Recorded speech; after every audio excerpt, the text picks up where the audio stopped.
Irmãos, vamos aqui mais uma vez para a palavra do Senhor.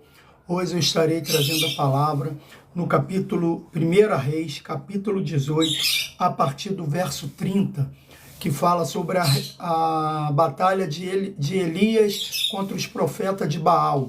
Então vamos hoje para essa palavra, que o Senhor Jesus venha me usar e venha falar com cada um de vocês através de mim. Que a paz do Senhor esteja com todos. E antes da gente falar dessa palavra, vamos para a nossa oração inicial. Pai, em nome do nosso Senhor Jesus Cristo, aqui está a tua palavra.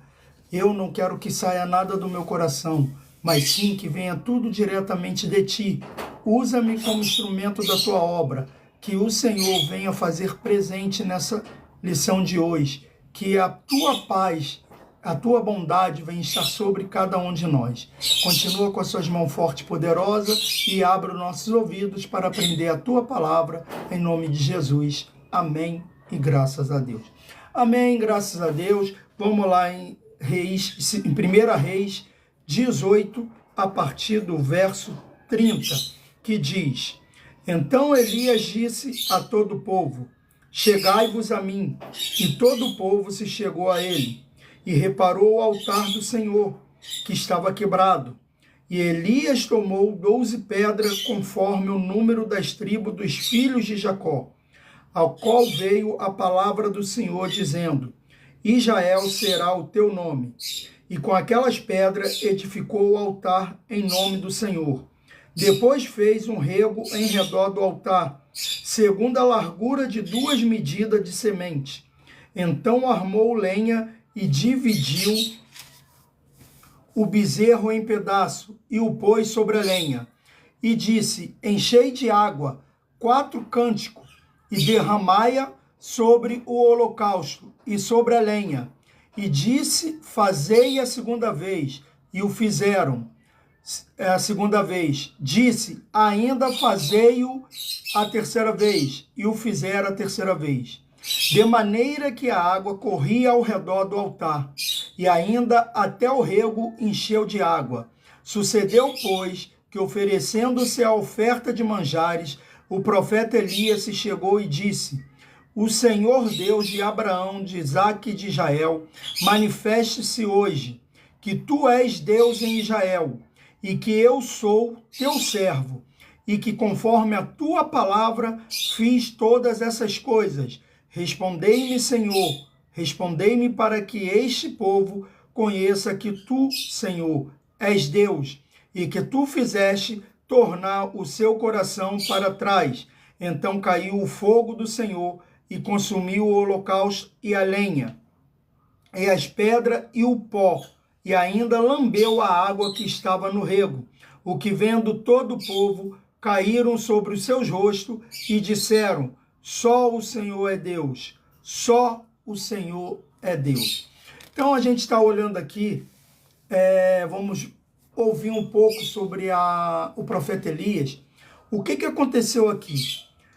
Acabe, ele casa com Jezabel, e após casar com Jezabel, ele acaba se curvando perante os deuses que Jezabel adorava, que era Baal e Aserá. E com isso, Elias prediz uma grande seca em Israel, em Samaria. E fala, aí ele diz: durante 3 anos e meio, debaixo da minha palavra, durante 3 anos e meio, não vai chover em Israel. Sabe o que acontece? Ele sai dali porque Deus fala para ele o seguinte: Elias, agora vai para o ribeiro, se esconde lá, porque eu ouvi o que você disse e eu vou fazer o que você disse. Durante esses 3 anos e meio, não vai ter um pingo de água que vai cair em Israel. E com isso, Elias vai viver no ribeiro, sendo alimentado pelos corvos, até que Deus mande ele retornar novamente, porque o ribeiro secou, e manda ele retornar para falar com Acabe. E nós sabemos que no meio do caminho ele faz o azeite e a farinha da viúva multiplicar, ele ressuscita o filho dessa viúva e vai indo até Acabe. Quando ele chega até Acabe, ele faz a seguinte proposta. Olha só, você se curvou aos deuses da sua mulher. Então vamos fazer o seguinte, vamos ver quem é Deus. Chama os profetas da sua mulher, de Jezabel, e eu vou chamar e manda eles invocarem os deuses dele. E eu invocarei o meu Deus, o Deus de Abraão, Isaac e Jacó. Então, foram ali para o Monte Carmelo. Então, cada um ganhou o seu bezerro, cada um ganhou o seu manjar para oferecer para o seu Deus. Elias falou assim, ó, vai lá e oferece. Pode ir primeiro. E eles, desde a hora que eles começaram, nada do Deus dele responder.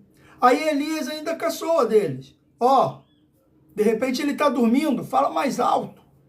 De repente ele foi dar uma volta. De repente ele está falando com outra pessoa e não pode te atender. Elias ali está zombando daqueles falsos profetas ali. Então, com isso, o que acontece? Eles se cortavam para oferecer até o próprio sangue, de passar de chicote, gilete, se cortar. Aí o que Elias falou, opa, agora para. Agora é comigo. Agora o meu Deus vai responder, já que o seu não responde. Aí o que Elias faz? Elias pega o altar e manda derramar no altar 3 vezes água. Caramba, mandou derramar aquilo que faltava para Israel, que era água. Elias mandou fazer isso, ele sacrificou aquilo que faltava para todos. E antes disso, porque antes de ele derramar essa água no altar, ele reconstrói o altar, ele conserta o altar, ele pega 12 pedras que representavam as tribos de Israel, ele restaura o altar que a própria Jezabel mandou destruir, porque quando ela casa com Acabe, ela manda destruir todos os altares que tinham sido construídos para adorar a Deus. Ele restaura o altar, manda jogar água ali onde está o sacrifício, 3 vezes. 3 vezes. O povo está precisando de água e ele dá aquilo que ninguém tem, aquilo que mais precisa. É assim. Ele sacrificou ali já é um dos sacrifícios que ele está fazendo. Ó Senhor, eu estou me sacrificando, eu estou dando aquilo que eu não tenho, mas eu vou dar para o Senhor. E aí o que acontece? Elias ora, fala, depois de restaurar o altar, e aí o que acontece? O fogo cai do céu, queimando tudo, secando a água, queimando as pedras, queimando o sacrifício do bezerro. Então, o que era? O Deus que respondesse com fogo, esse seria o Deus verdadeiro. E aí, o Deus verdadeiro é o Deus de Israel. Aí todo o povo se prostra, falando, Senhor, só o Senhor é Deus. Mas o que eu acho mais interessante aqui é, Elias, para tudo isso, para o poder de Deus se manifestar, para que todo Israel visse, primeiro Elias restaurou o altar, depois Elias sacrificou aquilo que ele menos tinha, que era a água.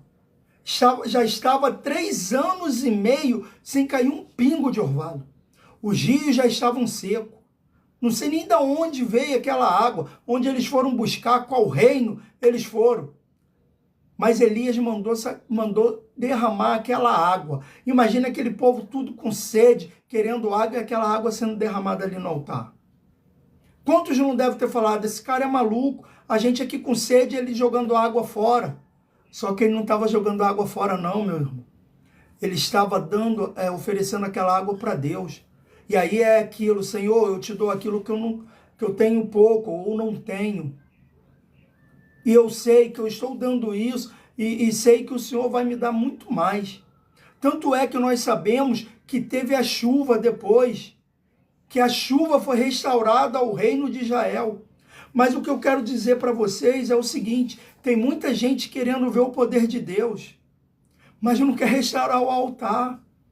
Tem muita gente querendo ver o poder de Deus, mas não quer sacrificar aquilo que tem. Como que você vai ver o poder de Deus na sua vida se você não restaura o altar que está destruído e não oferece aquilo que você não tem para ter de volta aquilo que você precisa? É isso que está faltando hoje. As pessoas só querem ver o poder, mas se consertar com Deus não querem. Oferecer algo para Deus não querem. As pessoas querem o seguinte: Senhor, se você me der, se o Senhor fizer Israel cair água, chover, eu vou te dar 3 cântaros de água. Não, não.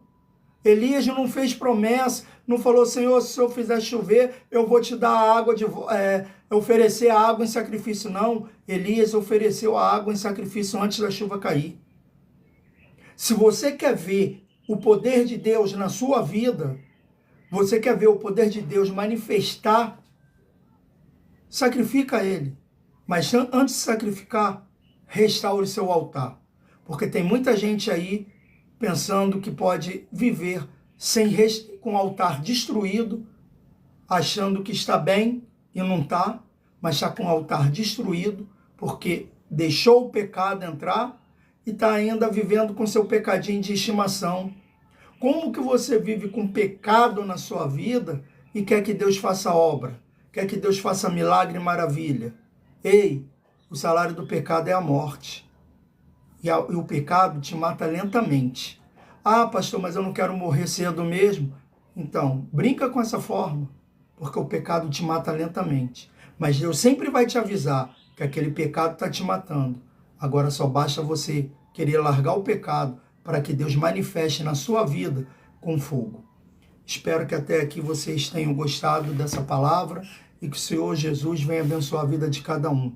Oremos, Pai, em nome do nosso Senhor Jesus, obrigado por essa palavra que o Senhor nos deste. Continua falando com cada um de nós nessa manhã, que a gente venha meditar na sua palavra dia e noite. Toma a nossa vida em tuas mãos e que tudo, meu Pai, venha correr bem. Que o Senhor venha estar conosco. É o que eu te peço nessa manhã, no nome santo de Jesus. Amém e graças a Deus. Amém, graças a Deus. Até a próxima live. Que o Senhor Jesus abençoe a vida de cada um. E muito obrigado a cada um de vocês que assistiram a live e vão assistir